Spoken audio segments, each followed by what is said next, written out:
and get the meeting started. Fate's gonna be about 15 more minutes. Oh, okay. Hey, bro. Hey, how are you, sir? I'm good.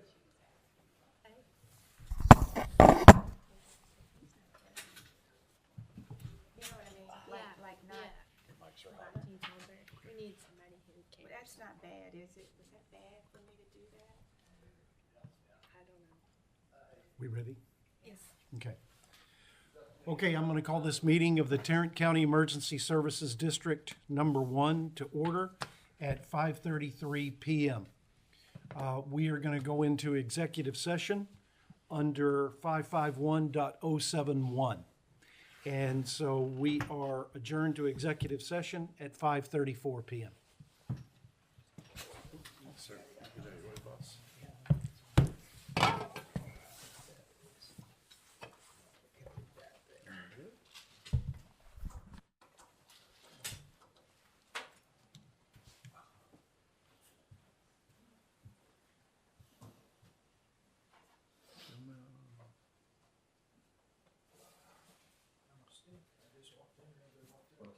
Hey, so where do you think we're at on Rendon?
Do we have any public comments? Okay.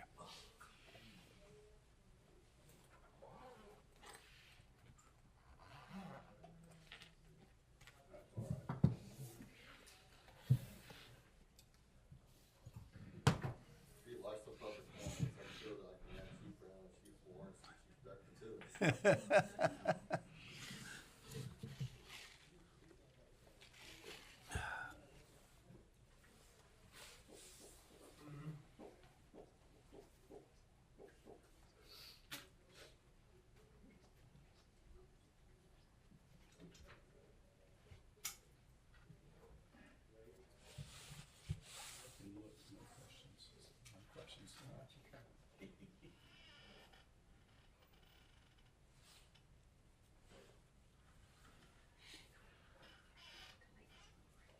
Okay.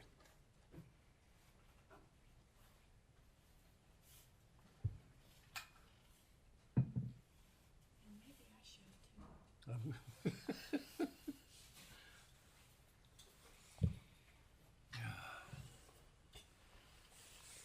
I'll be right back.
Okay, sorry for the wait, everyone. I'm going to call this meeting of the Tarrant County Emergency Services District Number 1 back into session from executive session at 6:52 PM. I would like to make a motion that we authorize the district's attorneys and the president of the ESD board to proceed as deliberated. Do I have a second? A second? All in favor? Aye. Okay. With that, we will move on into our budget meeting. We've already called it to order. I'm going to skip the invocation, the pledges, and the public comments because we have none. Let's move straight into item 5, which is the discussion of the budget. Chief Mays? Separate agenda, so you'll have to adjourn the special meeting and then re-adjourn into the budget workshop. Okay, so I'm going to adjourn the special meeting of the ESD at 6:53 PM. And I'm going to call us to order. I'm going to adjourn the budget meeting, or I'm going to, Special. yeah, I'm going to adjourn the special meeting, and I'm going to start Yes. the meeting for the budget meeting at 6:53 PM. Yes. Okay, Sorry. sorry. Chief Mays? Hit the green button after the button. Make it green, hit it. Rookie here. All right, well, good evening.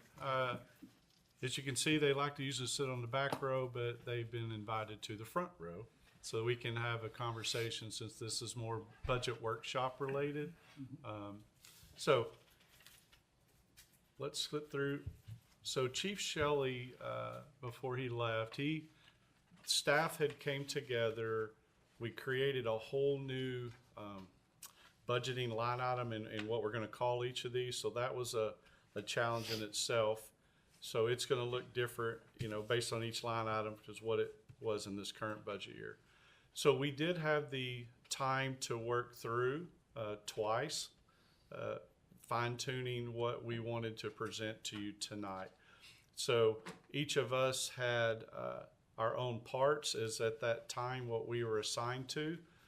We weren't, the girls might have been the most privy to all conversations, so we will be deferring to each other tonight if you have specific questions to try and give you your best answer. So there was a lot that was in his think tank, and if we don't know the answers, we're going to write them down, and we will correspond accordingly to any questions you might have. So what he had put together was like a 108-page slide, and what we've talked about is this is items that were actually discussed at the last board meeting, and it was just as we go through it. So I'd like to just go through this really quick, and if you have something you would like to rediscuss, but this first part of this you've already all seen. Some of the people in the audience may not have, but I didn't want to spend a lot of time on something you've already seen. So what were some organizational milestones? Again, we've ordered a bunch of trucks. We've acquired apparatus, vehicles, ambulances from the transitioning departments, along with the purchasing of new apparatus. We obviously opened up the Whiskey Flat station, and we, like I said, we took over Briar in December, and then in April was the Rendon and Eagle Mountain.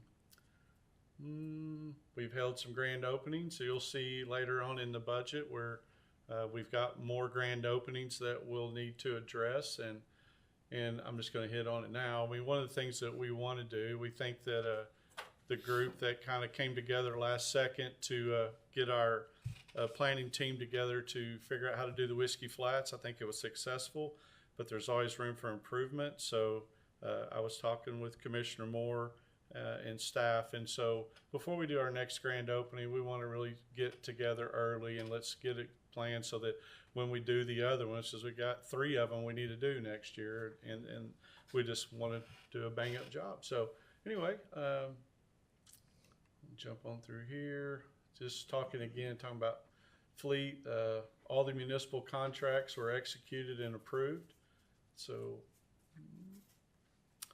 and then again, we're in the Rendon and Eagle Mountain. So, fit study recommendations. Again, this is something that y'all just went over last meeting.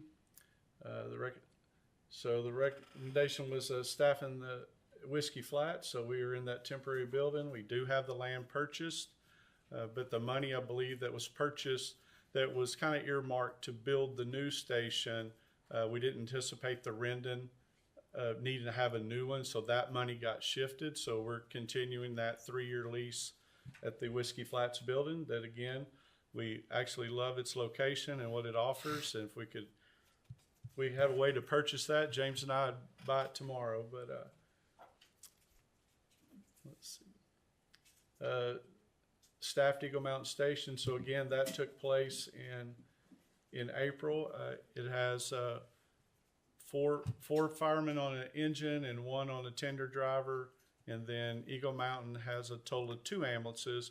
1 protects the east side of the lake, and 1 protects the west side of the lake, for lack of better words.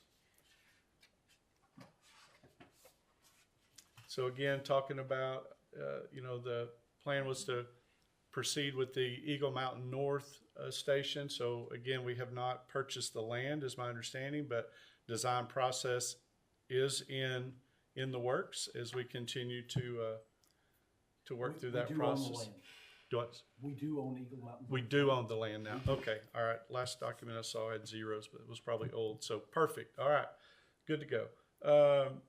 So then the lakeside side of it is trying to figure out that process. We believe that we have a piece of land that could be donated by the city of Lakeside, so we kind of know where it's going. Now it's just a matter of when we get to put that in process. So I would disregard these numbers, but the years, but as soon as we can get there is what I've heard from previous meetings. So, all right.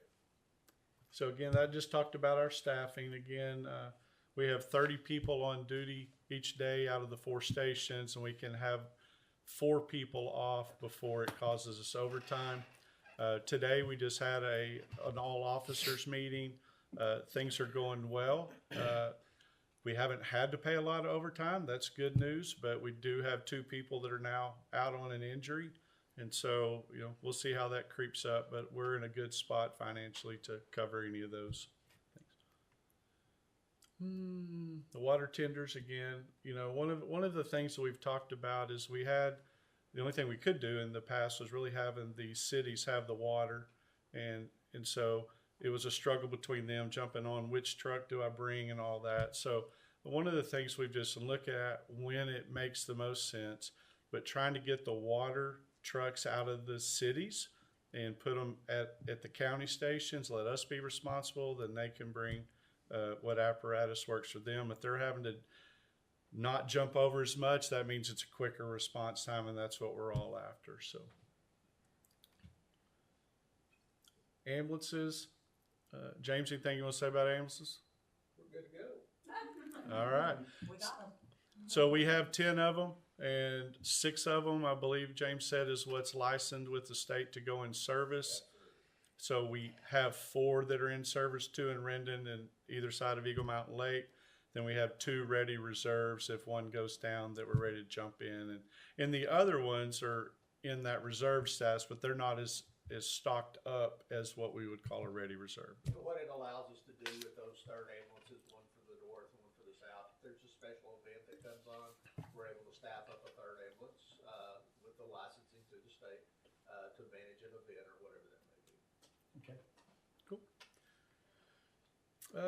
Shift commander. So we hired 3 battalion chiefs, and that's been a godsend for us because I was the fire chief over ops trying to manage a lot of other things, and you hate to not give all your love and attention to the little ones, right? But that was just the reality. And so the battalion chiefs came in with their years of experience. Man, it's just been really nice to allow admin to focus less on operational daily problems and allowing us to do more administrative. So that's been really, really, really nice. Eventually, the long-term goal is to have a battalion chief on the north and the south. That chief, I think you've probably heard, but when they do their 48-hour tour, they're driving 200 to 300 miles. We had the lightning strike in Haslett Friday night, and it took the battalion chief 42 minutes to get there, right? So he's just there to make sure everybody's taken care of and not the command presence. So that would help us if we can split that up into better managing their time to focus on things with their people. So anyway, so whenever that does come into play, that'll be a great addition for the operations sector.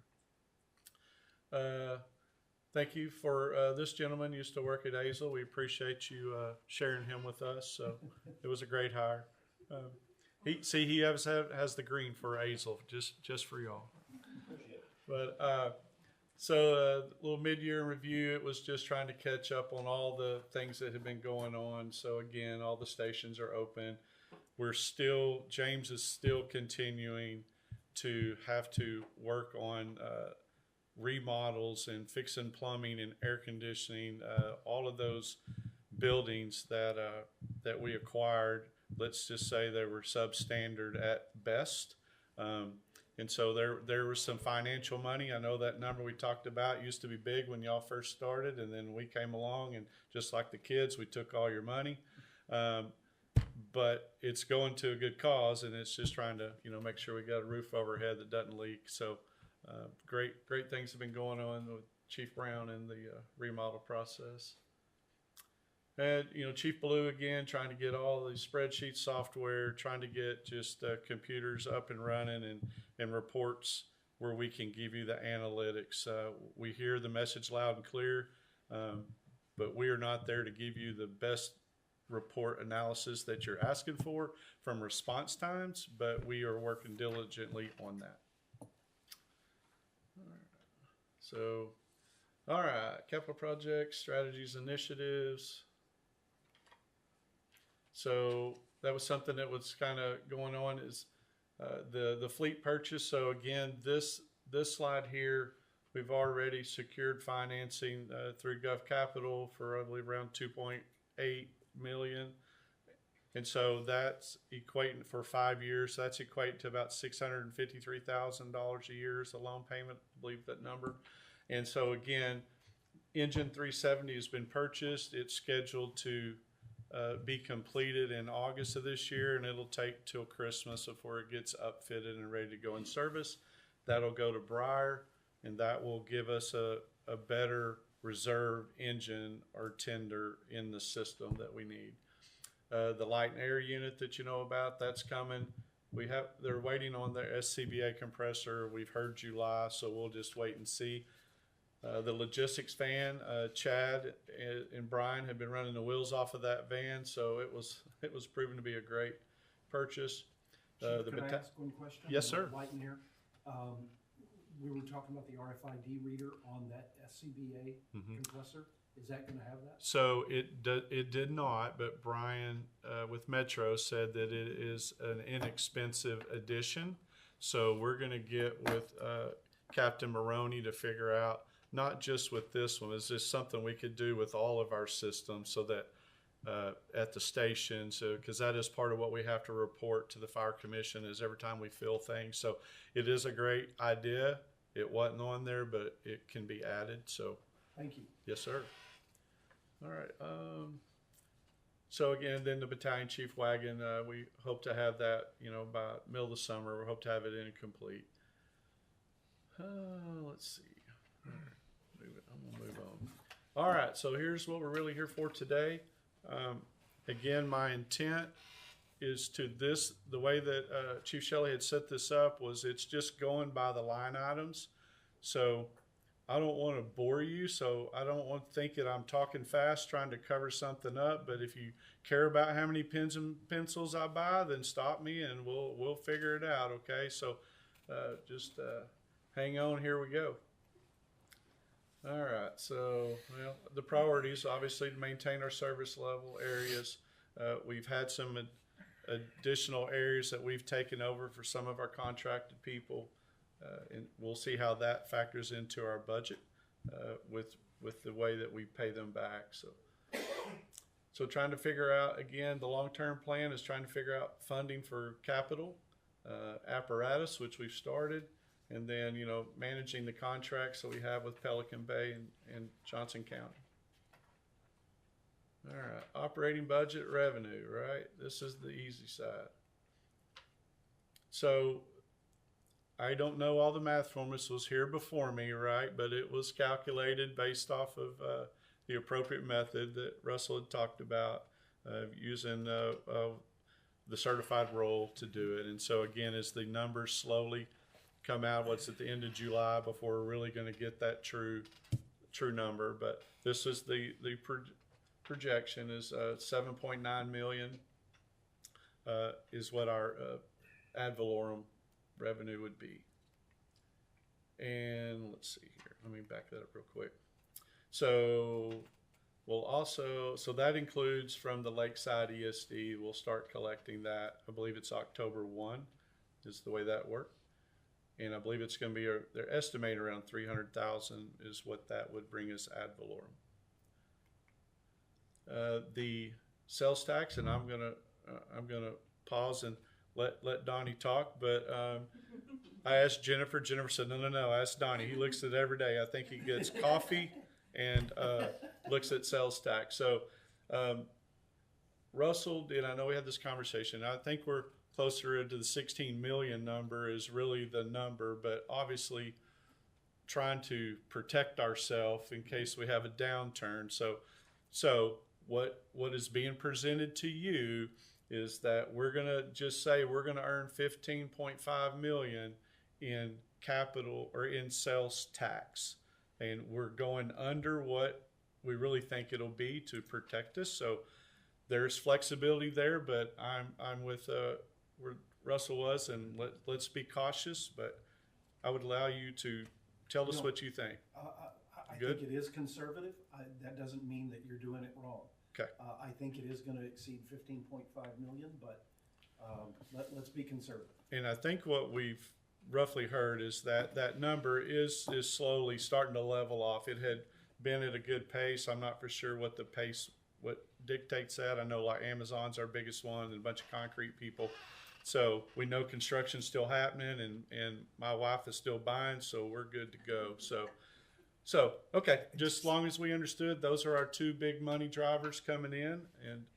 And I guess, Don, do we have a projection for what we would be seeing in 26 fiscal year? That's it. Is that it? That's it. Yes, sir. And I think that's what we're gonna hit in this current year. Okay. We used, I think 15 million is what was used for the current budget. And so he went up that 500,000, but it's still projected as more. And just to remind you, so that money that, obviously it goes and pays all bills, but this is where you do have that latitude. It's almost like you're saving, right? And so that if we get towards the end of the year and it's built up and then there's something else we want to do from paying down debt or purchasing something we've waited. So, I think that's the other benefit to being a little conservative. Agreed. So let's see, capital funds reserve, interest. So is that your, where do you hide your money at? The taxable, Yeah, that's the taxable. interest. Okay, so interest from that. So again, she keeps about 300,000 over here, and I'm gonna say the checking account. They pay bills, and so the rest hides over there earning interest. We don't have any. This is dealing with deploying. If one of the things that we're ramping up is getting our wildland unit be able to deploy out in, we call it TIFMAS, but so there's the reimbursement rate is more than the expense, and so there could be money made there, and that's why it's shown in this column. So, all right. If we were to sell items, if there's equipment that we acquired that maybe we don't need, we could sell it, and so it was just a placeholder number. And same thing, there's really no money, but if we have older equipment, then we can sell it or trade. Usually we trade it in for the next vehicle. But all right, grant reimbursement. Currently we don't have anything. Part of a lot of the forestry grant is if you had 20 people or less, so we don't have that, and so we'll always be looking for grant money to pay for things, but not in this operational period. How about that? All right. Ambulance billing, I'm going to turn that over to James if you got anything you want to add to that. So our projections for this coming year, and unfortunately we have no historic data, right? But our projections for our 4 ambulances for the 27 budget ought to bring in approximately $1 million. Those are conservative numbers, I hope. Collection rates, what we look at is somewhere around 40 to 45% is what the collection rates for most departments are. So that's just where the market is. So. No, go ahead. I did make a note. I did call Chief Shelley. Eagle Mountain last year collected about 800,000, but they were also doing the transfers. Rendon got about 480,000. So I think that's where he just kind of came down to potentially $1 million. I'm sorry, James, I wrote that note. So And I guess that estimate is based from that discussion. There are 4 transport That's correct. ambulances, and so do we have those on site today? We have the 4 ambulances operating today. Okay, and so have we started any, do you have it, I know we don't have a whole annual history, but do you have like a So 1 month history so or we go anything what you're back seeing? And we will begin billing what our billing company is telling us. We're still having to jump through hoops with Medicare and Medicaid to get our numbers associated with that. The plus with hiring an outside billing company is they do all of that for us. So once we were able to get our Texas Department of State Health Services number for our ambulance service, we were able to start our process trying to get our Medicare and Medicaid license number for them to do our billing for us. So we're about 2 months into that. It generally takes about 90 days, 60 to 90 days to get the Medicare side. The Medicaid side is more like 4 to 6 months. But so what we have the ability to do, we will go back to April 1. We went into the ambulance business and do billing retro. So there's no loss of that with the delay, but no, we don't have any data at this time. Okay, that's Please good. help us out. Thank you. All righty. Fire billing, we don't have a system in place for that, but it's an opportunity through one of our, which one I'm here with, Fire Cadet now? It's EMSMC that'll be doing our fire billing. Okay. We're setting that up. So what that does, it's generally not a lot of income. But what it does for us, if there's a major accident and we go out and we pull off extrication tools and we rescue somebody out of that incident, there are some, State Farm is one of them, that they have a rider in their insurance that we can bill for our services to one of their clients. So we have those opportunities. There's some, I think let's say we also have that opportunity with any hazmat incident calls, spill hazmat on the roadway, we go out and do cleanup. We can bill either the spiller or their insurance company. So it just gives us another revenue stream. There again, we do not have any historic data to really set that with.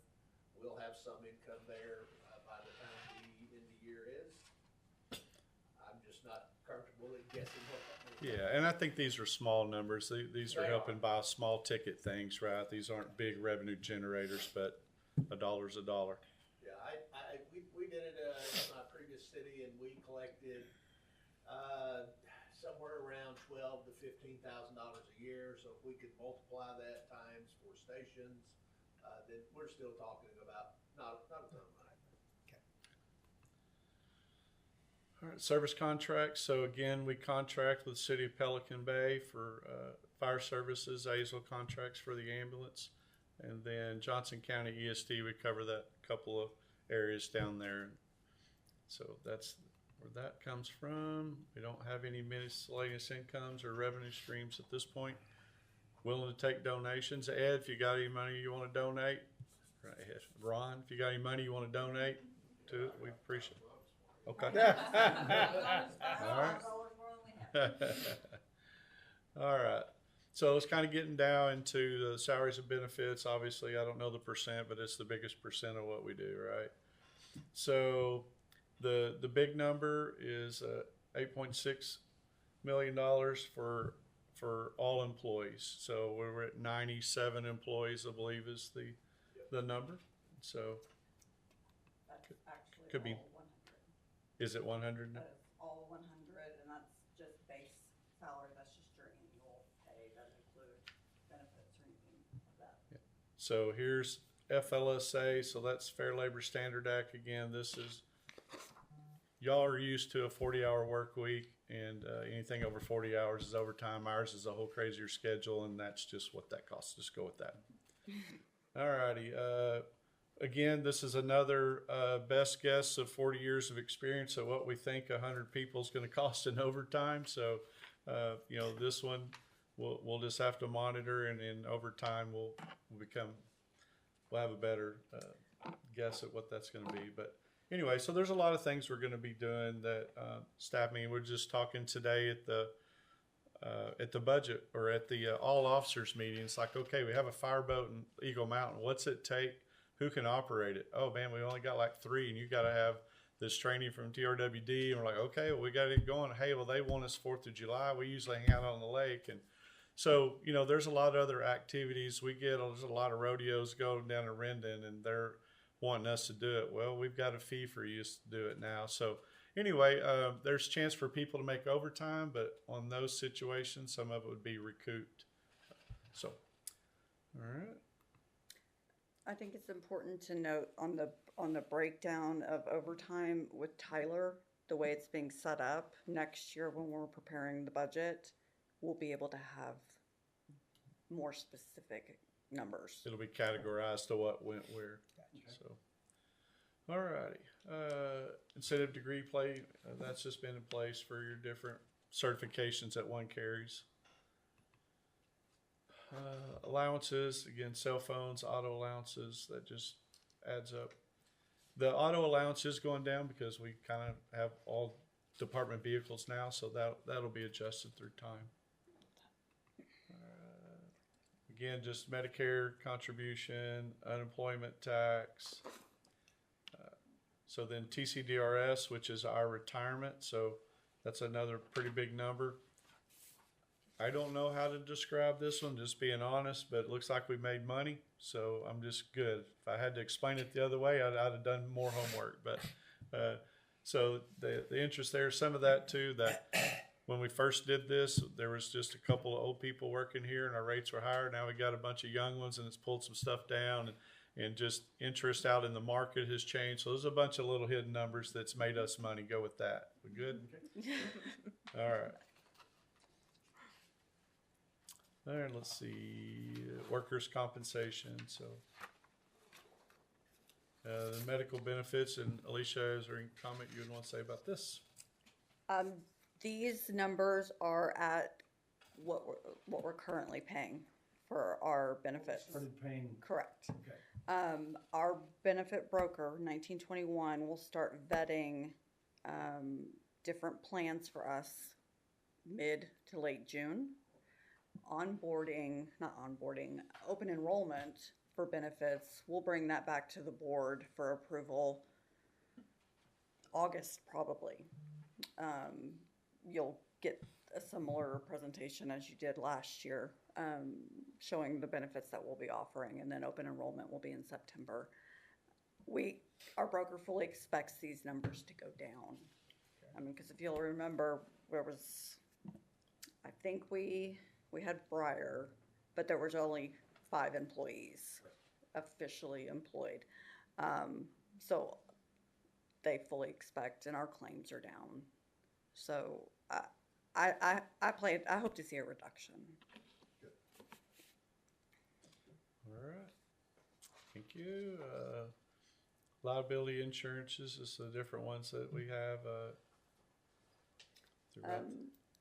We currently, our fleet liability insurance is through TML. And our workers' comp coverage and our facility coverage is through Texas Mutual. Chief Shelley and I met with them, and by switching our fleet coverage and all the other coverages to keep us covered in every area, it's an approximate $60,000 a year savings. I'd like to say, so far I'm doing really good at the budget. I've seen we're making a bunch of money, but I don't know who's doing this in the future, but good luck to them, right? You're setting precedent. Yeah, that's right. Here we go. All right. Prim drug screen physicals. That's all. That's a guess. I mean, that's Yeah. a guess. I mean, that's, we Yeah, don't that's think not the that we'll front line. have Yeah. 15 new hires, but All right. So the annual physicals, James, anything to say about that? it's expensive. Not a thing. All right. It's required that our firemen have physicals, and so this is what it costs for them to have physicals. All right. Services. So these are those fees. That was that sneaky one that they came up and said, hey, for us collecting your money, you owe us $1 per thing. So, all righty. So I just want to say Zach Finance is what, so should probably pause here. So one of the things that we needed to do to, I think, help us be more comfortable with how we manage finances and overseeing that, Steve Watson has set up a meeting with Zach Finance. So Zach Tax is the software that 350 agencies across the state use to help figure out their tax rate.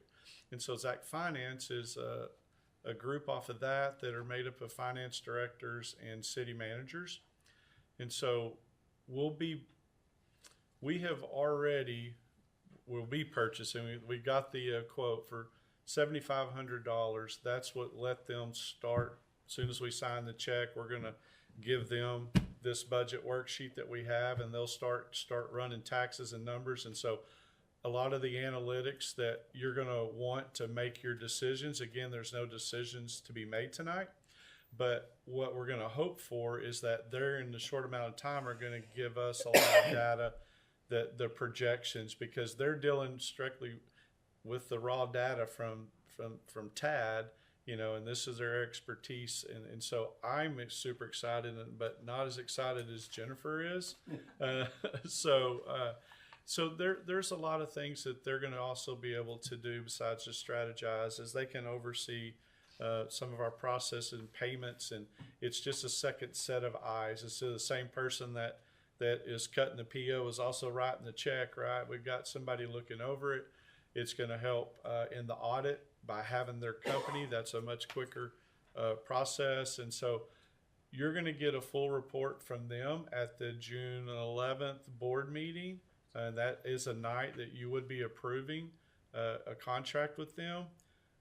We're so excited for it that it's $4,000 a month, so it's $48,000 a year.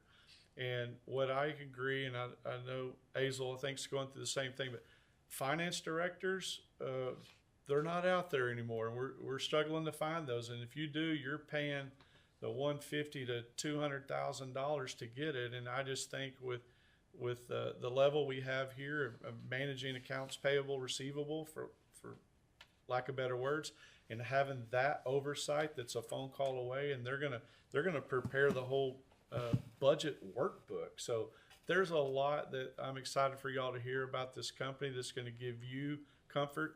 It's given me comfort because I didn't have that analytical brain to make that spreadsheet that somebody next to me really, really wants to see. And so I think it's coming, and so, but that'll come at the next meeting. But we did go ahead and include that $48,000 in the budget. So if it's something you choose not to do, take it out. Something else with that $7,500 up front is they will help us with the Tyler implementation. So any sort of questions that Tyler's asking us that I have no idea what it is, they've already done those migrations, and they're willing to help us. So Does that shorten the time frame for Tyler implementation, or just make it easier? make it easier. They'll continue to work in Tyler as another set of eyes for both of us. That's part of their monthly Expense. what we're paying for. Okay. Bank fees. Bank got to get their money. Technology. So, I don't know where the cloud's stored, but it's going to rain one day. But everything goes to the cloud. Clicktunity is our website administrator. Again, what Alicia has said, she has her side built out. It's Clicktunity trying to get it to where it's not just the desktop, but on your phone or your iPad, so it's a different format. And so she's been on them to speed up, and so we're got that going. And so we've made a few recent little changes to the web page and just updated it. So anyway, we are working hard through that. Documentation is that's really Jeff deals with all IT. I'm sure he probably left because they knew this was coming. But anyway, that is all of our IT services, our computers and printers and all that software that makes magic happen. This OG Advisors is the one that's helping us set up our first due, our reporting record management system. We're going to continue to extend that one more term. And so it's $2,000 a month, and it's again well worth it because Jeff is being pulled 10 different ways, and it's just allowing us to progress. So, all right. So again, software services and support, gotta have them. So memberships, just the different associations, safety, the fire chief, so different things that we're all a part of. Dues and subscriptions. All right, events, employees, and recognition. You know, it looks like a big number.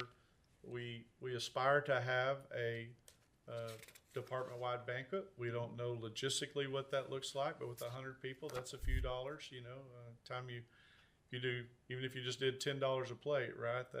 That adds up pretty quick. So anyway, so we gave it our best guess on that for the annual banquet, and then for the events, we're looking. I think $3,000 is what we have in the budget. That I guess we based that off of our last one at Whiskey Flats. So Per So- person. yeah, so by the time we end up doing, if we do Briar, Eagle Mountain, and Rendon, then there's a bunch of those and any other things we can do to help with the community. So that's where And that. we'd like to provide holiday decor for the stations. All right. Fire prevention program, again, we're not the fire marshal's office, so we still need to hand out T-shirts, fire safety tips, stickers, and helmets to the kids. And so, you know, it's weird for me, again, as being a single station guy. You know, I knew my numbers, right? And this is what James and I struggle with sometimes too. We're like, oh yeah, we got to multiply that times 4. And so, so it's weird for us, but it doesn't take long to add up. Travel training, again, all the conferences and just from the hotels and things that we do. And again, that's not just the board. This is getting even down into the firefighter, paramedic level and things that places we need to send them to. Certification training, again, that's you know, there's requirements you got to have to promote to the next position, and it's trying to get these people to get those certifications. Some of them do it online, some of them do it at the college. So contracts. All right, so this is money that we pay over for a lot of our medical, the strikers dealing with medical, our gas monitors that sniff a house, our MDCs and our computer. Knox box is the key that gets us into those secured gates. And so just different things that we have to contract with. The municipal services contract. So this is another wild card. I did not, so we're transitioning from kind of, I'm going to say in one side of it, a flat rate on the fire and ambulance billing. If we really need to know the details, we can ask Chief Scott, but you know, there was a way that they're compensated for ambulance transports in the county. And so the Chief Watson and Chief Shelley came up with a new plan that said, this is what we're going to pay you by the call. So many certain calls get certain dollars. So we've been collecting data and in order to project what the future is. And so there's areas that we have extended our coverage, taken away from, in other words, Newark used to have an area, Crescent used to have an area, and so that's now covered by us primarily, and they're mutual aid partners. So we don't know where it's going to land because it's new data coming in. So this should be the worst case scenario. So there's the potential savings out of that. Can't tell you what it's going to be. But In comparison to last year's service contract line item, what does that 3.8 look like? We would have to pull those numbers. I am It's trying to considerably think what- less. It is Yeah. less, but I don't remember. Yeah, Because it- No, I don't. I have no clue. Do you have? Paying, both Eagle Mountain and Rendon, $250,000 a month, so that was $500,000 for each Do you- of those per month, so that was at $6 million, and that's not including I don't the know. other entities that we were paying to. Yeah. I can get that number for you though. Okay, well, I was just curious because, you know, I know last year we entered into a new model. Yes. And so I was just trying to get a gauge as to how that is comparison. Yeah, it says, yeah, I'm guessing. I don't want to guess. Okay. Perfect. Okay, I'll get it for you. this- Yeah, that's Yeah. our, Send it this is to our you. first Yep. She'll overview, send it all just, out to you. just, Okay. question. Alrighty. Okay, dispatch radio services. So again, we spend just shy, we're probably 475-ish is what we pay Tarrant County Regional Community Center out of Everman. And then we pay almost $50,000. We have to pay $34 a month per radio that we have, and we have over 100 radios, and that's just to operate on the Fort Worth system, and that's what everybody does. So here we go. So anyway, so that's what those two numbers collectively come up with. All right, operational supplies. Again, I'm not going to bore you with what it costs. Again, I want you to put it in perspective. I don't know yours, but it's not only is it admin, but then we also have the 4 stations that need all these supplies. So just don't focus on this building right here. There's more buildings that this involves. And so I'm just going to there's nothing crazy out of any of this that, you know, this is something I'm going to pause right here. This is something we're going to evaluate. When we were first coming in, we've all used, is it Metro Refrigeration or, Yes. And so it was just easy. Hey, let's just go rent this from them. We've got other things to do. They set up and they manage. Well, now all of a sudden, look what we got. We got $12,000 for ice, right? That seems pretty crazy. So we started kind of sniffing that out, and we're going to evaluate, hey, maybe it's just cheaper for us to buy and pay maintenance. So that's something that could be reduced going down the road. So part of one of the things that we try to do is, you know, we don't know how money's going to be through year by year, right? So if we start a capital replacement program, and we build that in the budget, then this sense we're going to buy 2 air packs every year, right? Instead of me having to wait to come to you and say, hey, this year I really need 20 air packs that are $140,000, $200,000. So this is how we're trying to just combat that.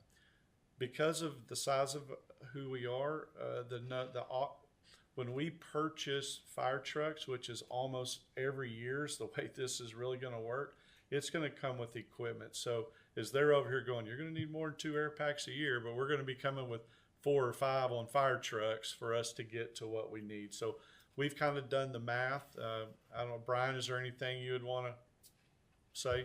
The only thing is, unless there's a regulatory service that requires a major change through TCFP, this plan should cover us for any of the current changes that the state has dictated for regulatory. Because they have a shelf life. I think it's about every 5 years. They have an update to it, and you can only be so many updates behind. So that's what's all factored into something like this. So it's just a replacement program, and it's about $10,000 for an air pack if you're not good at math. All right.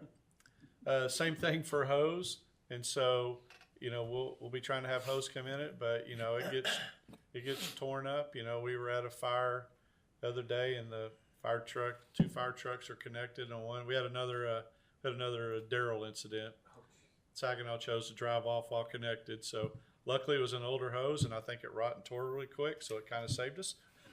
So, but we're going to have replacement. There's technology changes. There's things get burned up, used up. But so anyway, so this is just helping us with fire hose nozzle adapter replacements. Again, small tools and equipment as we replace ladders, saws, just trying to stay up to date on all the equipment we use is what you're looking at here.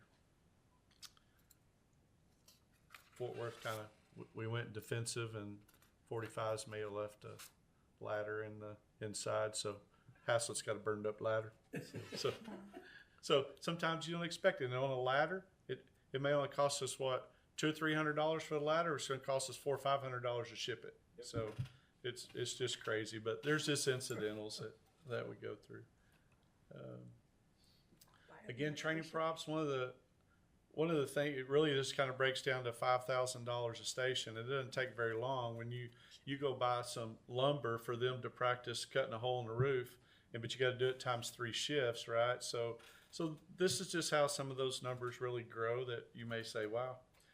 And this is one of Chief Ballou's, who's going to be managing training, is we're trying to get props out to all the people. We can't just go to this one location. Nobody's covering us while we train, so we've got to try to bring training out to 4 different areas. So something we'll be trying to improve on each year. This is just keeping our stuff operational. Fate can attest to this. They're firemen. They find a way to break it, they will. Hazmat supplies, again, lots of incidents that just deal with hazard cleanup spills, absorbent pads. So we have a lot of liquid on the ground from accidents. So we have to buy pallets of absorbent. We go through foam or buy pallets of foam. So anyway, those little typical supplies. Medical supplies.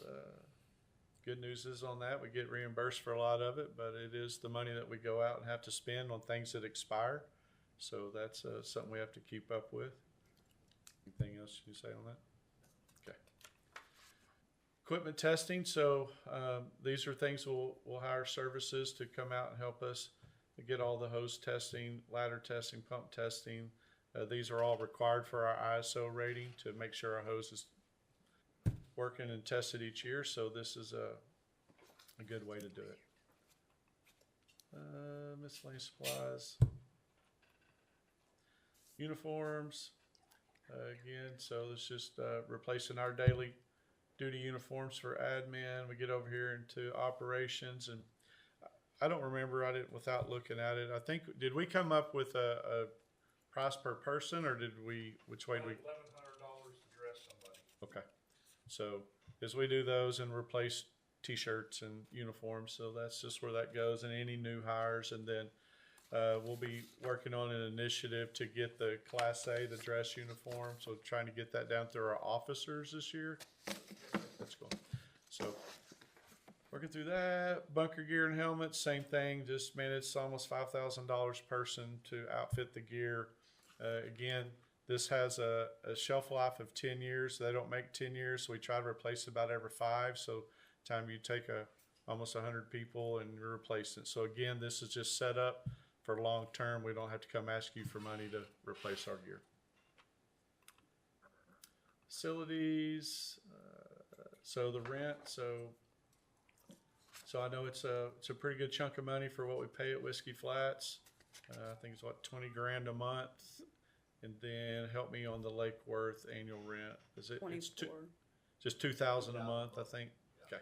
So those are places that Lake Worth, where the second Eagle Mountain ambulance is stages out of the Lake Worth old fire station, and then obviously Whiskey Flats is the other one.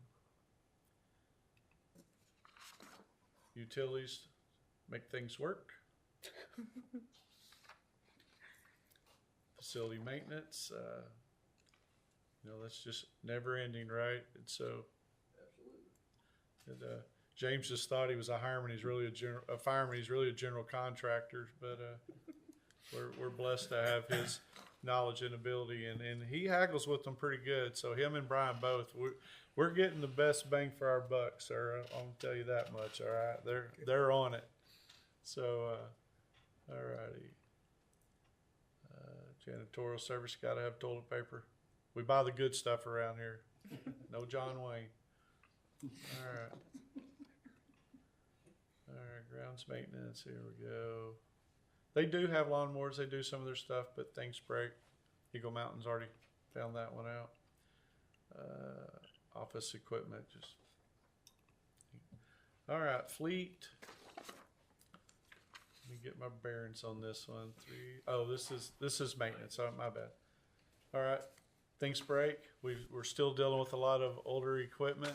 So as we are replacing with newer, hopefully that'll slow down for a while, and we can get our feet back underneath us.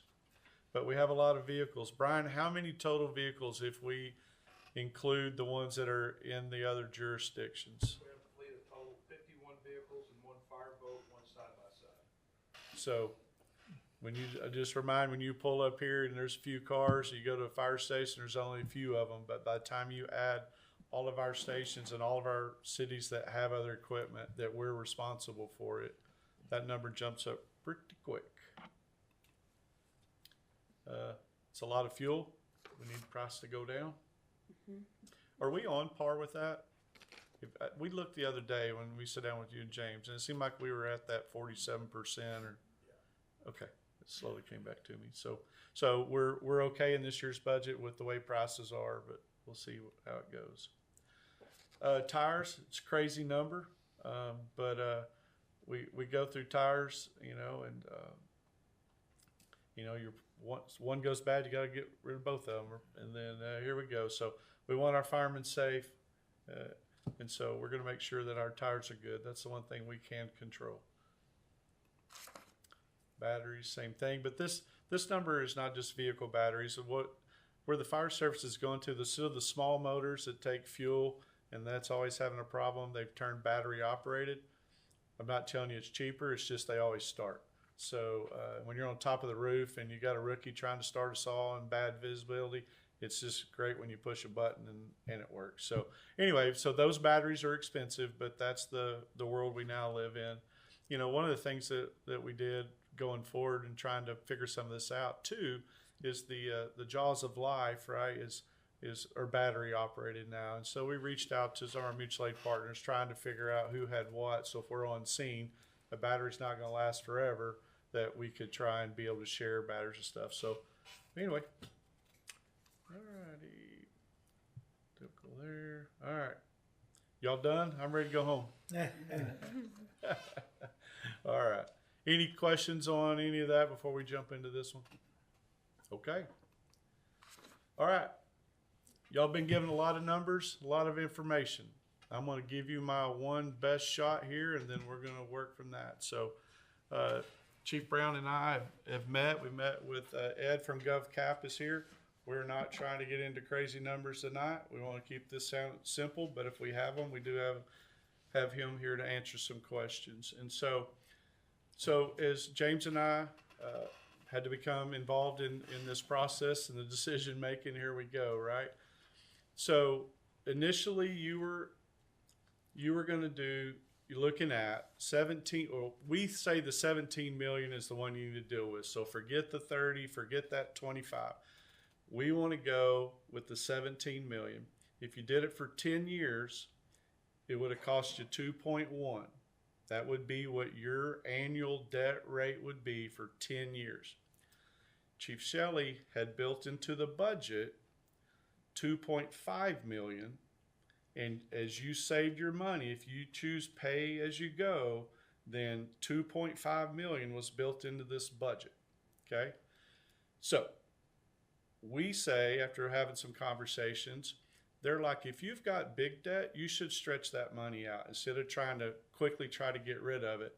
You're going to do yourself better. So the cause and effect to James and I saying, we think you borrow 17 million. Just stick with the numbers. 17 million for 20 years. It's going to drop your payment by $800,000.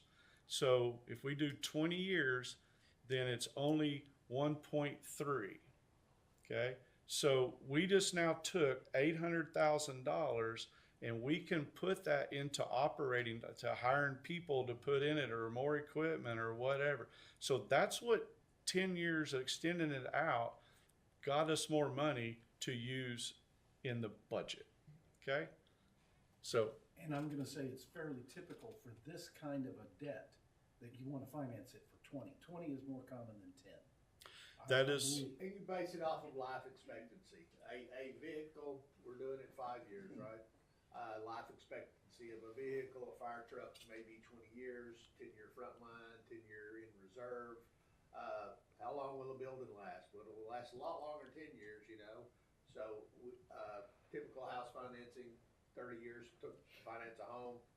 We're looking at the 20 years, which is a good rate that gives us that additional savings to go operational or put into our reserves. I just am curious if you'll go back one. Whoop. Thank you, sir. Yep. So, isn't it usually customary that the rate's lower when you finance it longer? there's a, Lower when you finance it longer?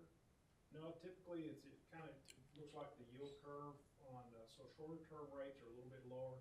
Now, the yield curve is a little bit flat, just in general, relative to historical. But a 20-year finance financing, fixed rate financing is typically a higher interest rate than a 10-year fixed rate thing. For example, we were able to secure a 3.5% on the 5-year term for the apparatus loan. Well, if we'd gone out for 10 years, that probably would have been a 4. And so it does move up with the term. It's, that's typical of what we typically Okay, expect and to there's see. variability, so, you know, next month it can be different. Well, no, these are all fixed rates. Okay. Yeah, we would highly discourage any variable rate instruments. Municipalities are not in business of taking risk, and then rate risk is one thing we can't control. There's some risk we can't, but rate risk would be one. So these are fixed rates. So even though it's a fixed rate, next month it'll still be 4.5, the month after it's still 4.5. Oh, you're talking about projecting what the future will be? Exactly. You can get into that. Well, if you enter into the financing, it's fixed for the term.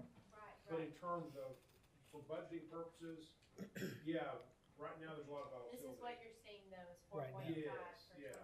I mean, I closed a similar transaction a month ago at a 408. But I'm not gonna say let's work off of 408. Gotcha. 4.5 is probably the upper 3/4 percentile of what we're seeing in the last month.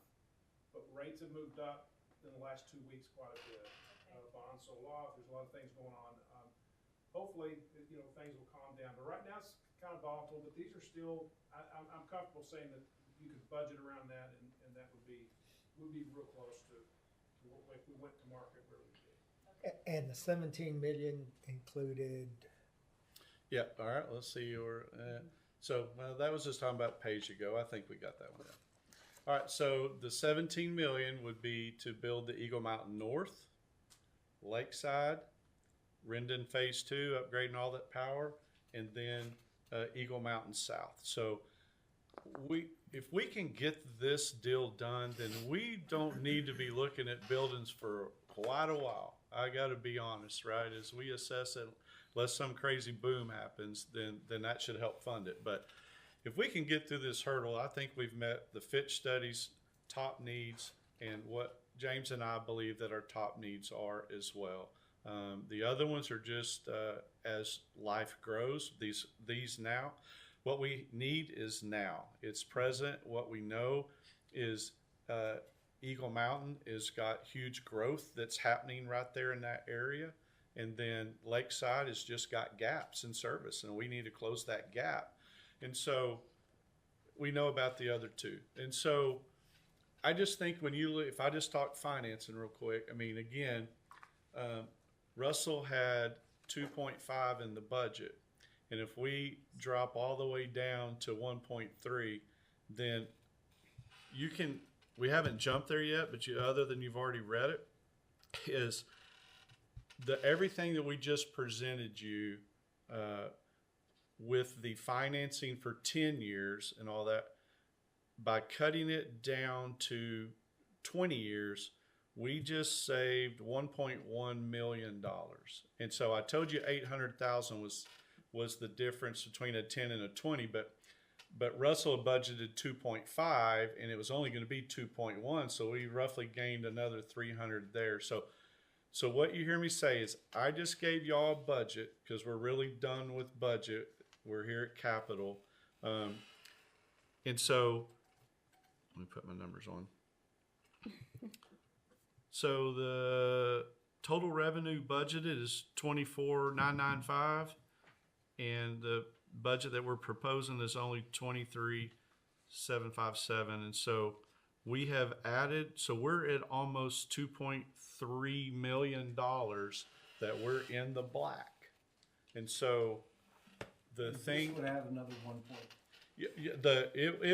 So the budget I presented you, we were at 1.2 in the black, and that was doing the finance. That was just saving at 2.5 million a year to eventually build it pay as you go. If we do a 20-year note, then we're going to drop that number down to 1.3 million. So we just gained the 1.1. So at the end of the day, this budget we just presented you with all of the personnel costs and all of that, incurring debt that we already have for our vehicles. That's like $653,000 a year. We're paying for that. Incurring $17 million to build the 2 fire stations, and we'll talk about timing in a second. 2 fire stations, getting Rendon where they need, and then doing Eagle Mountain South. We now have 2.2 or 2.3 million in the black. Now, what we don't know, and this is why I'm not jumping on this. I know Russell had things presented and ready, and we're ready to pay for. We're not comfortable either. We don't know. Being as transparent as we can be, we know that we're going to get you the financials to understand revenue and expenses and how does this track. So that's going to come before you have to make a decision. And so I think we're in a great spot to check a bunch of boxes that are important to the communities, that's important to the fit study, because that's what your guiding light, right? And we can get to all of the heavy lift over with, and we're still 2.3 in the black, and we can help figure out how to save that towards the staffing in the future. And so I just think we're in a really sweet spot, and I'm glad we had those additional conversations about financing, because I think it's proven to be a better deal for the ESD. So I'm gonna be honest with you, that's all we got, right? I mean, I think the budget's a budget, pen and paper, buying air packs, and that's just the budget, right? And but it gets down to apparatus. We've got that secured. We need to get facilities. Here's the plan, and I'm going to shut up. Okay, so I guess one question I had, appreciate the information on budget going forward. Where are we at with 26? You know, we were coming in with half a year of sales tax. So we had a lot of money in the bank, and as you said, we were spending a lot of it. Where are we at? I mean, what do we, I mean, what's in our text pool accounts, you know, based on where we're at? Because going forward, if we do the 17 million loan, build those 4, we got a little conservatism, a little flexibility, about 2 million, so to speak. But where are we at right now? Where are we at today? Yeah, where are we at today? Are we on budget or under Yeah, budget? we under budget. How much money we got in the bank? I mean, is it And 10 text pool, million, 8 million? yeah, I in mean, 'cause text pool we have started. about 11 million in text pool. Okay. And like I said, I try to keep around 300-ish in checking for bills, and then I move money every other week for payroll. Okay. But I try to leave what I can in text pool to earn the interest. Okay. So as far as some budget items, we're way over budget because they were just rough numbers put in, and other stuff we're way under. So we're if we talk about the reserve. How much do we really need to keep in our reserve? I'm comfortable with keeping 6 to 7 million in the text pool. So if you take that, we went from when you started in the $20 million of that, we're really down to 5 of usable money, if that makes sense. So we're keeping 6 in the reserve. Yeah, correct. Roughly, yes. Yep. Okay. Is that what the Fitch study shows? I don't know what their 25% is what the Fitch study said of revenue, but 25%. If we're at a $25 million spend, which I don't think we're quite there, then 5 million gets us right there at it. Yes. So we're checking all those boxes. It's just the money. I mean, we have to just be honest. The money, it was not predicted to get these facilities in habitable condition. We spent a lot of money and apparatus for us to be able to get around. So I think some of that was predictable, but the other side wasn't. So yeah, and so we were trying to do some numbers earlier too, and you know, I mean, payroll is roughly around $1 million. Is that what we decided? It was about $1 million a month, and so then we can add some operating. So then you go add in what we get for sales tax. So that's coming in a little over more than $1 million, and some days are. It keeps it balanced pretty out throughout the So month. yeah, so we're trending this way, right? Money going out, money coming in. We're here because we've kind of quit our big expenses have slowed down. So, so that's what we've noticed and we're comfortable with is we think that, that's leveled off. And so we're comfortable definitely, through the year and everything that we've done in quick math. I mean, that's easy. We're in a good spot. We see what we believe is going to be left over as money that we could use if we had to buy a big ticket. But what we owe you and what James and I are now wanting to know as well is what's that long-term finance look like when we go add in Lakeside. So I don't want to come over here and spend this 2.4, right? Because we know that it's $1.5 million for the 12 firemen, you know, and so we got to stand up. So Eagle Mountain is just going to transfer over for now, right? So that's not any money. So what he means from that, once we get Lakeside stood up, we will need to hire 12 additional firefighters. For an So- engine, yeah. Yeah, for the engine company to run out of Lakeside. We have the ambulance that will move that's presently in Lake Worth that will move over there with that. So then we gotta look at what is the cost, personnel cost associated with that. So we've gotta do a good job of saving money now to project and pay that down in the future. Our hopes are is that the sales tax will go up and take care of that. But if we can save money, if we're able to borrow the 17 million to bring those stations online and get everything where we need it to be fully operational, we'll have that opportunity to hire those people that we need for the future. And it all ties in with what? The Fitch study, as to what those recommendations were, and that's getting those stations stood up, to cover those blank areas, and to cover the call volume that we have. So This may be a crazy question, but I'm gonna ask it anyway.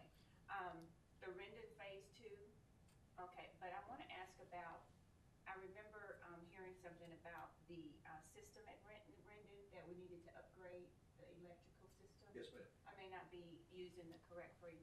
Where are we on that? Were we able to do that, or are we waiting? So part of the 17 million, $1 million of that will go to the Rendon upgrade. Okay. So there again, there's 4 parts to the 2 fire stations, Eagle Mountain North, Lakeside, the Rendon. upgrade to Rendon that we've just got to have, and then the remodel for the Eagle Mountain South location. So where are we at? We're in the process of getting those numbers together and all of that.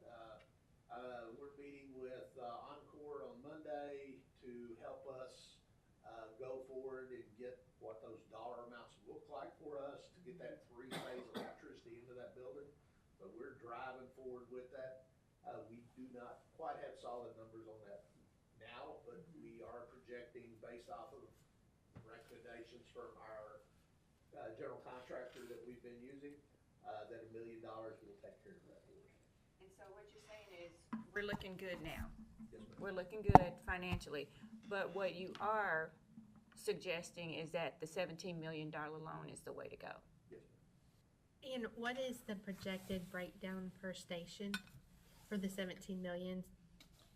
I believe So, you got it? it's 5.5 for Eagle Mountain, 6.5 for Lakeside, because it was projected to be built later, and so there was an inflation cost in that. And then 1 million for the Phase 2, and then it was 2.5 million for Eagle Mountain, Eagle Mountain South. Right. So That station's gonna need a major remodel for sure, with the staffing and everything we need. And so once we decide, once we move forward with these stations, do we get a lock-in on the numbers? I guess what I'm saying is, when you get somebody and hire them to do something for your build, would we have to move then with those numbers? Or if we say, oh, we'll think about it and come back, will those numbers change? They can definitely change based off of what the economy is doing, so they definitely can change. But what we're doing now on Eagle Mountain North is we've got our design build firm really trying to lock in what that price is. That's- Their first pass came in way too high. And Chief Brown offered me an EMS to restart my heart. So we took them out to Parker County last week. We showed them what Chief Watson had done. Now they're going back and pretty much rebidding everything they've done to try to give us the station we need at the price we want to pay, which is not 5 million and 6.5. I've told them I want them both at 5 each. Thanks, So, President Davis. Yeah, so I think so let's just fast forward to what does it look like, right? Knowing that each side of the lake is fighting to protect their community, as you should, right? So this is the best and quickest approach to get them together. So there's a little bit of a schedule down below that Ed can talk about if we need to. The timeline of processes to y'all make the decision to what's a process for him to go out and get the loan and figure that out, bring it back. And so every meeting that it takes to push a decision is pushing when you get a fire station in your community. And we're gonna, if you can't make a decision soon, I don't mean that rude, we're gonna have to ask you to put the $1 million out of that text pool because we have to get Rendon. So anyway, but so But to Yes, that sir. end, we got in essence 5 million that's kind of available for us as part of our capital program. and then we would be at no wiggle room if we do that. You're correct in your math. But I'm just Yep. I'm just saying from a timing perspective, so we can think about that 17. I mean, I'm not talking about months and months. Yeah. For me personally, this is a big step for us. I love the fact that what it does is it give us that flexibility to get those services to our community quicker. We can work it parallel, and so I'm getting there. but this is a big deal. But we got that 5 million in order to keep us going. Eagle Mountain North, They're getting- Rendon, Yeah. we can keep that All going. that's going to do, so just remember, if you say, okay, we're gonna take that 5 million out of that 11 that we got, okay? So now we're at 6 million, right? Cause we're. Well, and then based on the budget, we got 2 million. Until we add the I hear people you. to Well, the fire okay. station. That's Yeah. next year for the money when we get it, right? So ad valorem taxes that come in, we're projecting it just short of 8 million, right? So that doesn't come till February. So what we're going to be living off of for the next 9 months, 9 months. excuse me, will be the sales tax. The sales tax has been pretty good. We projected it, Chief projected at $1 billion a year. That's what this last budget was based off of. And we're trending a little bit above that. Million a month. $1 million a month, yeah. Excuse me, yes, thank you. So we are trending a little bit above that. We don't know how sustainable that is, but just remember, we're putting out about 1.1, $1.2 million a month for personnel, for rental, for electricity, all of that stuff. So It that adds up quick. will start, Yeah, I can tell. yeah, that money will start getting smaller and smaller. So that's the plus with borrowing the money, to put us down the road to supply the needed locations for us to run the fire service in those areas. There's that, and then there's also benefits to building more than one station at At a the same time. time. You have subcontractors that can go from one to the next, and that actually saves us money. Yeah, no, it's so- parallel is good. Yeah. I didn't think But listening to the explanation and explaining it more, I'm beginning to see it. Good. I had a little trouble at first, but now I'm starting to see, because why do you want to, put yourself down and then worry about, oh, well, okay, I'm going to spend this, but we're going to get this, but you don't know if you're going to get that to replace that. So you have to kind of be a little more logical when you think about it. Why don't you go to the schedule? It's probably, it's gonna be the term schedule and not the build schedule.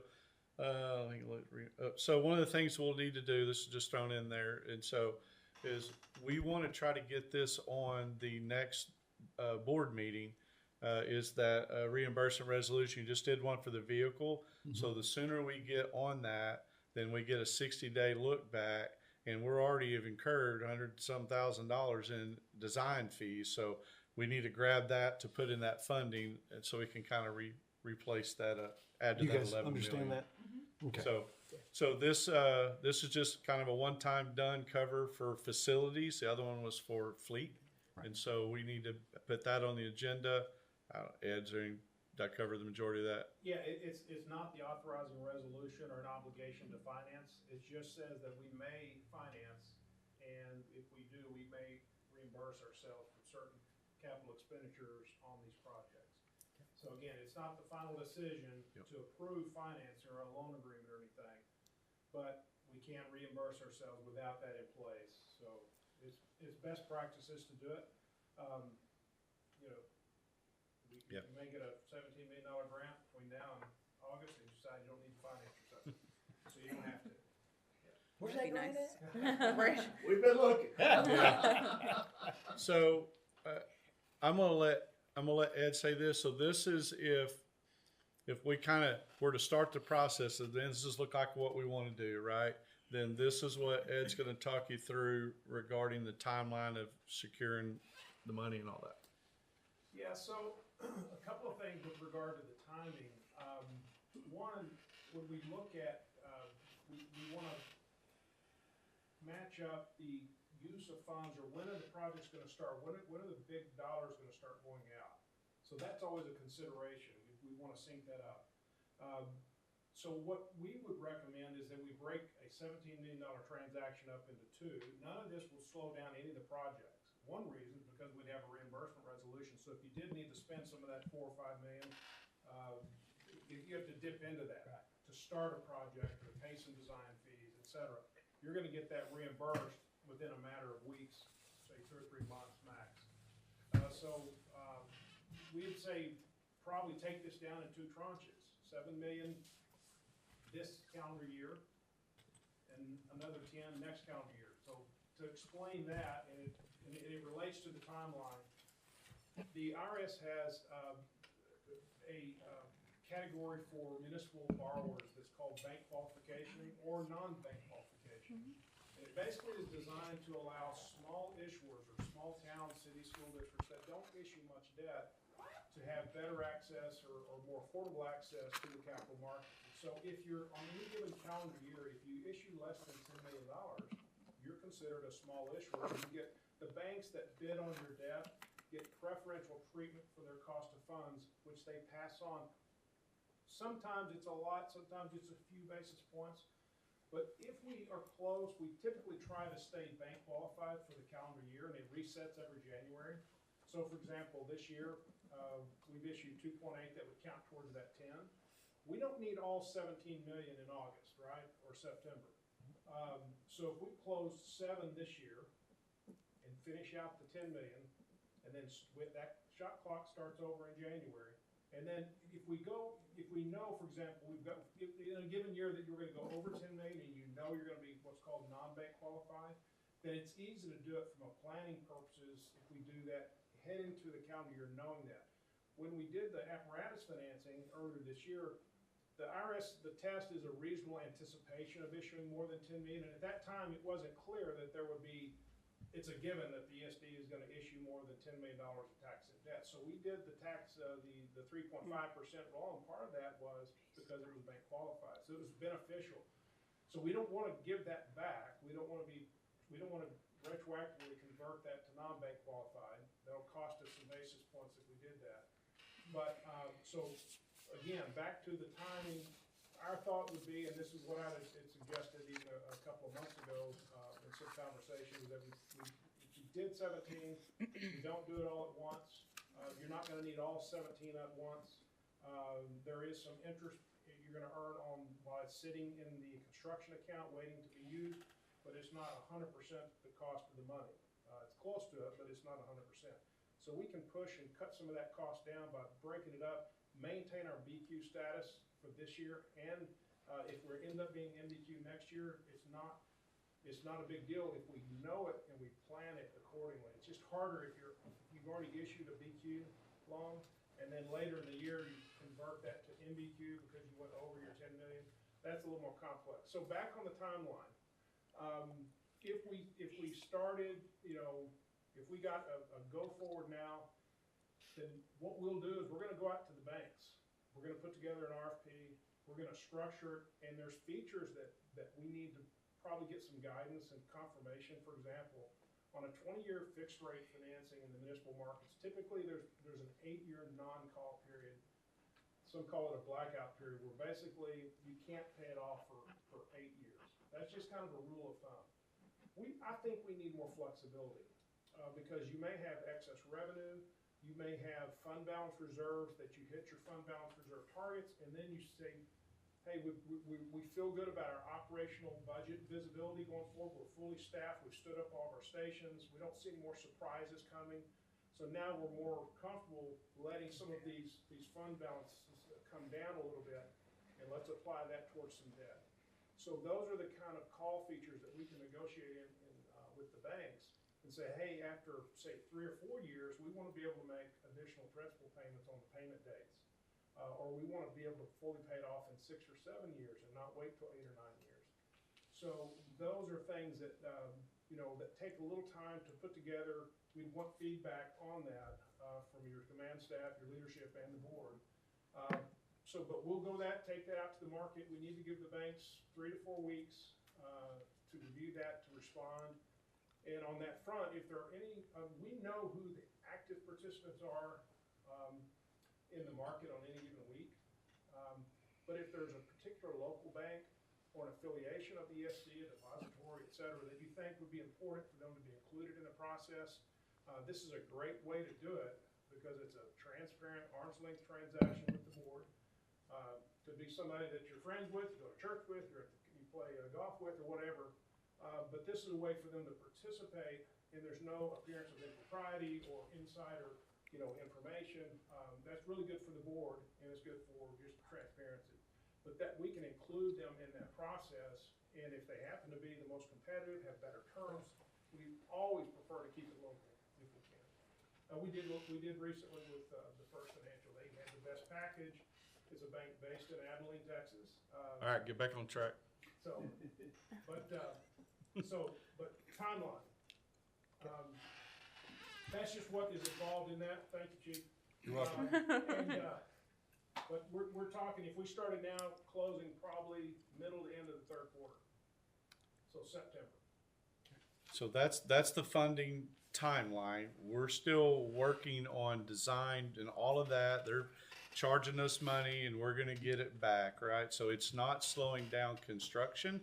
This is just when it is. So that's part of why we need a little bit of that cash above the $6 million to keep the projects moving, to pay for it, and then we can get that reimbursed. And so I don't have you at the timeline for construction because we don't know it. What the conversations we've had is they're hoping to move dirt late fall. And so they would start that process. And then I think what would be fair to say was 3 months later, so let's just call it the beginning of January, then they would be finished some phases over here. They should be able to start Lakeside. Again, this is dependent. We get all the paperwork and everything done through Lakeside. So that's what we got to have direction in order to get processes going. But I just think in James and I's mind, when we're talking 3 to 4 months difference in an opening is, and I think that that's very manageable, understanding the situation. So that's my best guess from a timeline is October we start. I don't know. They're saying 16 months. James and I think it takes longer, but We're on the pessimistic side of building is more like closer to 2 years than 18 months. Yeah. So we got to. So we'll know more on that one, because then what we just kind of roundtabled today was really you're looking at budget. The 28 budget would be the soonest that we would have to, Lakeside would be open, that we would need to start incurring, hiring more firefighters and changing that. So that's the quickest right now overview I could give you for timelines and financing. How many, once the station is put into service, how many, mutual aid agreements would that nullify? So it would allow us to go further north, into, the Hazel, area that, they're covering for us today. So we would take over all of the county area that is adjacent to, Hazel, is one of them. Hazel, Lake Worth, and then it depends how far down White Settlement is. That's just part of what Jeff will do with the response time analysis to understand what's a acceptable response time for us. Again, It should take those three and convert the majority of it to mutual aid instead of us, funding it. and we met with Chief Scott, and initially we took over more area because that was kind of what we understood was a desire, and then as he really reevaluated, he's like, let's talk about this, and is this best? And so we're like, okay, and so we readjusted down, but because they're still fire first responding, so once the lakeside would be there, then we would take over the fire and the EMS. So there's still some other revenues coming in. To your point, I think, Faith, you're asking. So contract money, the 3.8 million will come down. I can't tell you. We'll try to figure that out in analysis, but that takes good data, and we don't have good data yet. So I think it's all pointing in a very positive way that it is doable and viable in a quick timeline. It's just manageable. So I'm not nervous about any of it, but I need to put proofs in the pudding, right? So we're going to get you some pudding. It's on order. Well, it just seems like it's, as we talked about before, if you can, from a parallel or sequencing where you can have your design team go from one, and they get the design down, and similar, you go one station, the next station, construction crews go from that project to that project. I mean, it should help us even be more cost Absolutely. effective. And that's what we're wanting to set up. As Chief May said, the hope that is they leave one spot and go to the next. Is that a 3-month difference between the two openings? 3 to 6 months is what I think is very, very workable within their building construction. So. And I think out of that 17 million, there's some, I don't want to say conservative estimates in some areas, right? Does it take the full million and I don't know. We're going to hope not, right? We can push that to another part of the project. So let's just do a worst case scenario, right? 5.5 just isn't the number. Let's say that it's 6, and then by the time we did Lakeside, just a few months later, it was 6.5. Well, that's fine. We're going to prioritize a project. We're spending the money to get Rendon going, right? But we get to Eagle Mountain South, right?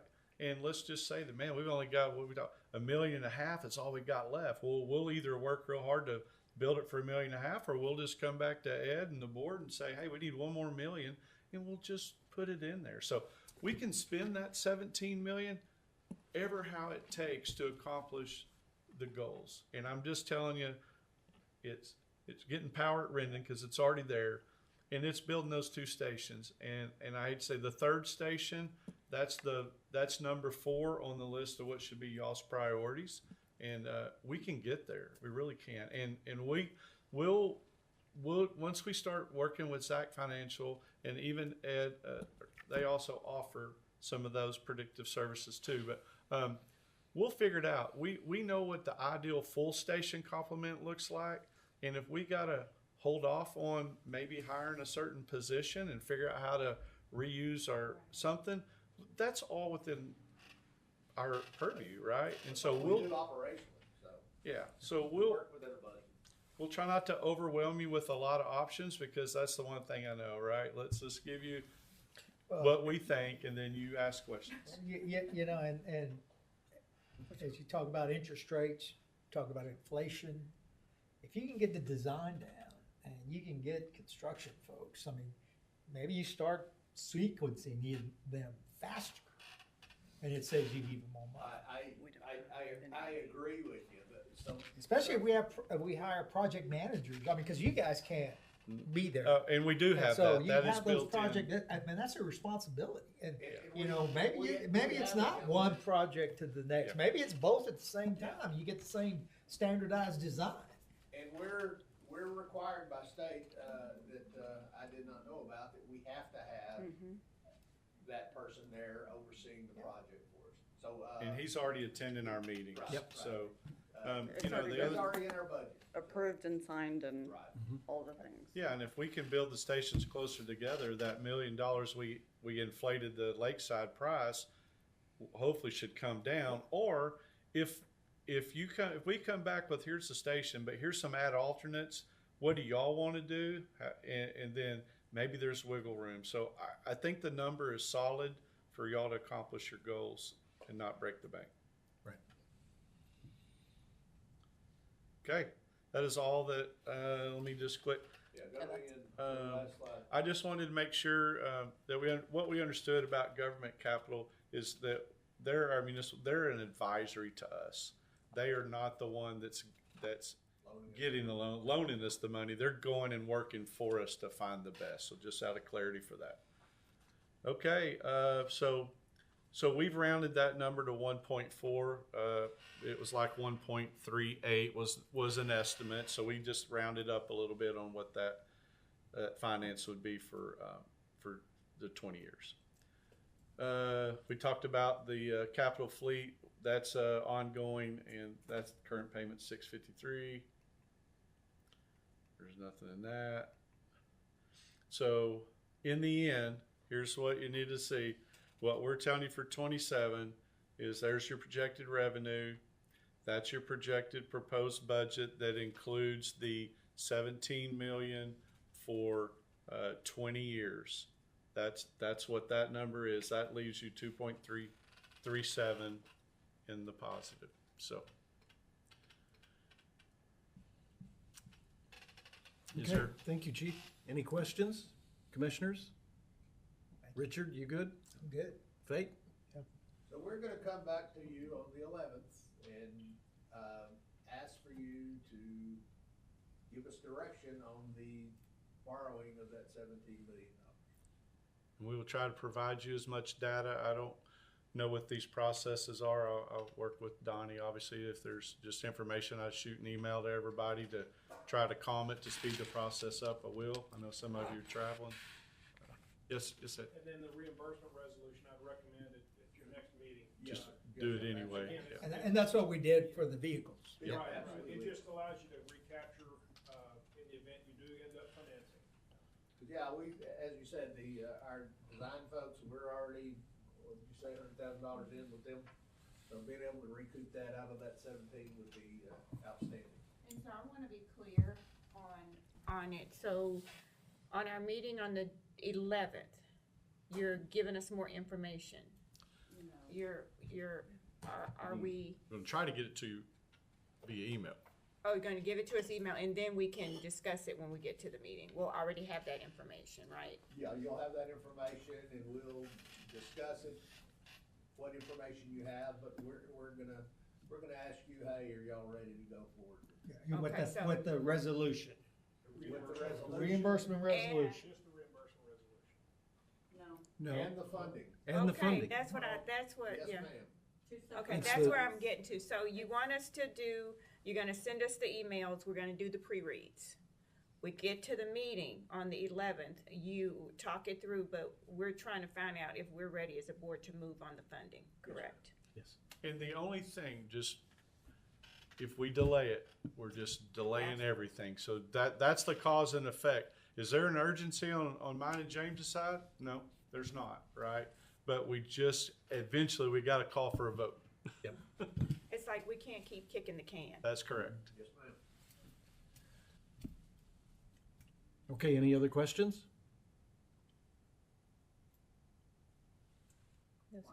Catherine? Anita? I don't have a question, but I have something to say. I appreciate the